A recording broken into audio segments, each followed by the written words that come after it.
Yesterday we've talked that Guru Padmasambhava was born from a lotus flower miraculously. Many people saw various lotus marks on him throughout his body miraculously, including on his fingers, eyes and lips, among other places clearly. There were also a variety of beautiful lotus patterns on his body. That's why they named him Padmasambhava, meaning born from the lotus. The family for this child held a truly grand and wonderful birthday celebration. This is a common tradition in India. I've heard that it still exists today in the same place. They invited some Brahmin astrologers to read his fortune and make detailed predictions.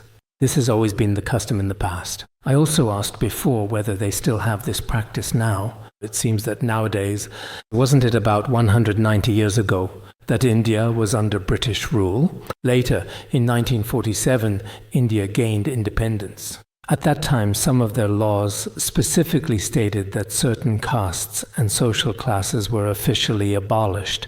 So now, except in some remote and isolated areas, fortune-telling and such practices are not as common. That's how it is. Back then, India did have this kind of fortune-telling. In our Buddhist scriptures, every time a child was born, they would invite some Brahmin fortune-tellers. At that time, some of these fortune-tellers would carefully predict that the child would govern the country in the future, would rule over the nation. Some would predict that he would eventually become a minor king, that Padmasambhava would in fact become a minor king, while others prophesied that he would live in a desolate charnel ground and lose his royal caste status. Yes, he did indeed later live in a charnel ground. We will talk more about this later on, about the various different charnel grounds. He also lost his royal caste status. That prediction might have been a bit more accurate.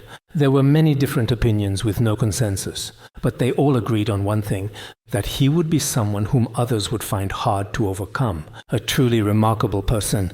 This was something they all believed. Sometimes people who have studied theory tend to dismiss things such as fortune-telling and divination. That's not right either, to just completely. Because when we study theory, especially after learning Madhyamaka and Buddhist logic, it seems like we don't want to acknowledge anything. That's also an extreme. But for some people, it seems like whatever they do, like, oh, what will happen if I go out tomorrow? Or what if I do this or that?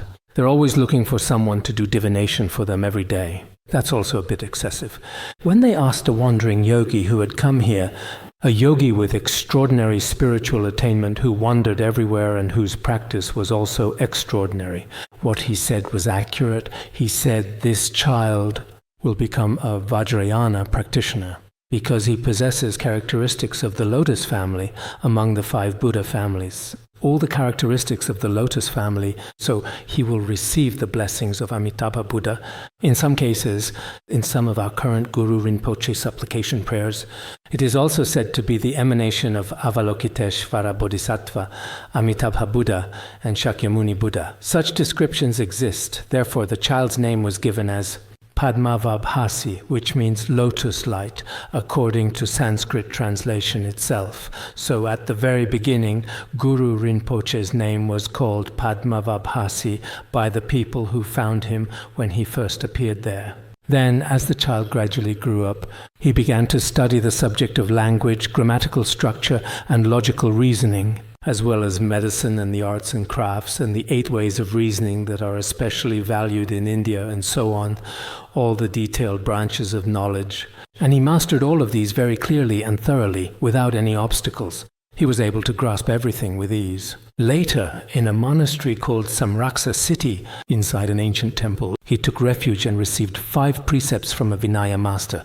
According to Guru Padmasambhava's biography, he did not, upon appearing, seen as a master. He appeared as an ordinary practitioner. The shift from exoteric to esoteric teachings was clear. Then he received teachings on the Abhidharmakosha from him, as well as many important doctrines from the Sutra collections. He also received from the Vajrayana Acharya, Śantirūpa, the empowerments of the Kriya, Charya, and Yoga Tantras, and many Mandala empowerments. Starting first with the outer Tantra section, that Śantirūpa. This is not the Śantirva we often refer to. Perhaps it was Śantirūpa, perhaps it might have been Śantirūpa instead. All the flowers used for selection deities. landed onto the Lotus family deities. These flowers, this is also found in both the Kriya and Charya Tantras. Now, aren't there Tang esotericism and Japanese esotericism? In Tang esotericism, the main text is the Susiddhikara Sutra. When it comes to the Susiddhikara Sutra, first one also enters the mandala, makes offerings and pays homage. Then the flower casting begins. When casting the flower, it depends on which of the 5 Buddha family's mandalas the flower lands in. Then one chooses to belong to that family. And as for Japanese esotericism, which is flourishing in Japan now in some of their rituals, there is also flower casting before the empowerment and entering the mandala. When we perform empowerments now, basically during many highest Yoga Tantra empowerments, there is always flower casting. This kind of practice exists. At that time, the flower for Guru Rinpoche's yidam landed on this one. In addition, he also received teachings from the son of a merchant who was regarded as an accomplished master of emanation of Avalokiteshvara named Kadev, and also from someone whose status was that of a prostitute, but who was actually a true Vajradhara. He also sought direction from a great female Siddha from Udayana, whose name was Sukhadar, and received teachings in their presence. One of his guru is an emanation of Avalokiteshvara, a real emanation of Avalokiteshvara, and the other guru of Guru Padmasambhava appeared to be a prostitute, but was actually a Vajradhara, a renowned female Siddha from the region of Udayana. As I mentioned that day, in Datsang Lozawa's travelogue of India, you all should take a look at it when you have the chance. Although perhaps in that travelogue there is no mention of Guru Rinpoche. I remember it's not mentioned. I read it a long time ago and it wasn't really mentioned. But the environment there was mentioned. As for Udayana, it's not the same as present-day Pakistan, which is now fully under Islamic control, a unique place. At that time, perhaps, it was still a particularly significant and especially sacred Buddhist holy site. So at that time, in that particular period, Guru Rinpoche was actually, just as I mentioned earlier, there was a woman who was said to be 1,000 years old, really long.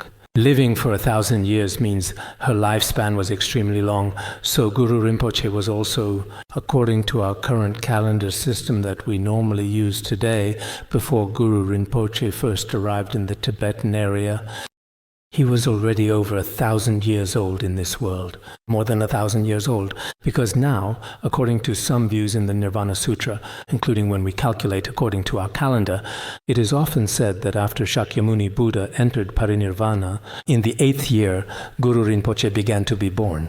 Then later, in the 8th century, the great and renowned Guru Rinpoche arrived at the sacred site of Samai Monastery.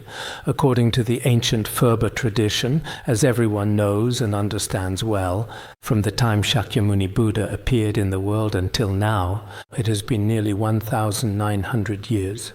So, if we calculate it this way, it's about 1,600 years or so. Of course, according to certain well-known biographies of Guru Rinpoche, in Guru Rinpoche's Kathang, it is said that the Buddha appeared in the world, and after 3,000 years, Guru Rinpoche came to Tibetan area. There is also such a saying. However, some accomplished masters say that for Indians, basically half a year is counted as 1 year. So, although it is said to be 3,000 years, it's actually about 1,500 years. Guru Rinpoche has attained the fruit of the long life Vidyadhara and has never shown passing into parinirvana. He stayed in India and Tibetan area for so many years as well. Later, he attained rainbow body and went to the land of the Rakshasas. So, if we calculate Guru Rinpoche's time in this way according to this method, if we use human time to calculate, it is indeed generally very difficult for most people. At the very least, the enlightened Buddha Shakyamuni lived and taught in ancient India around 500 BCE, and then at that particular and significant time in the development of human history, during that remarkable era of spiritual awakening, after 800 years, if we look at it this way, it would be the 8th century CE, so there is such a long gap in between. If we use our worldly conceptual calculation, sometimes it is very difficult. Moreover, every book and every historical record is very difficult to verify. This is not only the case for Guru Rinpoche, but also for many great figures in the world today, including those from Tibetan area and India, in the beginning regarding human time. At that time, there were no historical written records. Even after the Western calendar, for example, came into use, many ages throughout the world developed the habit of keeping records. So in the case of Guru Rinpoche, of course we will also discuss this later on, he possessed many inconceivable miraculous powers, but in front of most sentient beings he appeared to be born from a womb, while to some beings he appeared as a miraculous birth.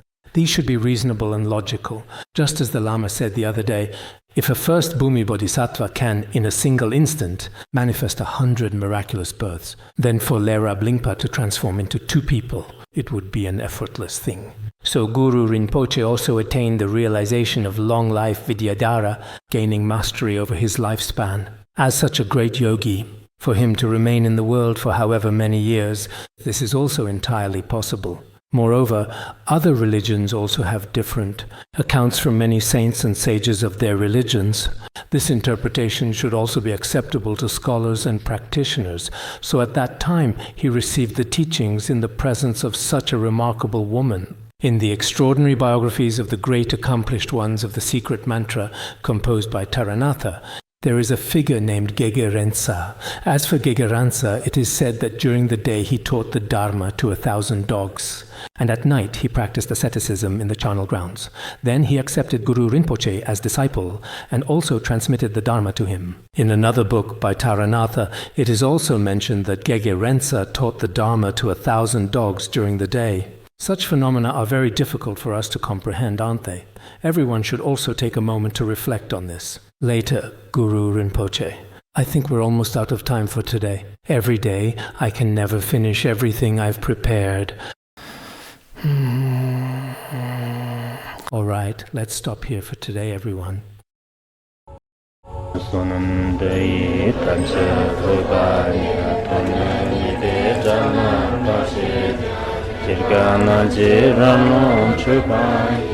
Jupun Solen